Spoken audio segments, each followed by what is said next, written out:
Mana kita nak keluar rumah nak pergi menuntut ilmu tu, apa yang kita kena target letak atas kepala kita. Yang pertama sekali, kita kena letak keikhlasan. Kita menuntut ilmu kerana Allah. Tanda itu. Belum masuk bab lagi ni, baru nak syarah dia punya tajuk baru ni. Kita menuntut ilmu kerana Allah.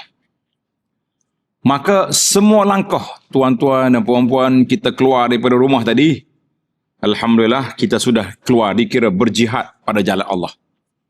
Mujahid, orang yang berjihad pada jalan Allah, iaitu orang yang keluar daripada rumah dia kerana menuntut ilmu, mencari ilmu yang diperintahkan oleh Allah Azza wa Jalla. Maka kita mengatakan besarnya pahala muslimin dan muslimat. Setiap langkah yang kita pergi, kesusahan yang kita hadapi, jam yang kita rempuhi, semuanya berpahala di sisi Allah Azza wa Jalla.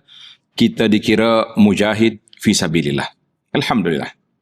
Jadi yang pertama, kita kena ikhlas. Kenapa pergi menuntut ilmu? Nak cari ilmu. Nak hilangkan kejahilan daripada diri kita. Dan kita nak sebar, nak amal dan kita sebarkan. Tapi kalau kita, kenapa menuntut ilmu? Senanglah aku nak balas engkau apa ni. Senanglah aku nak berdebat. Itulah. Mana turun rumah tu salah dah. Baik balik. Jadi kita kena letak target menuntut ilmu tu dengan cara yang betul, barulah kita selamat, insya-Allah.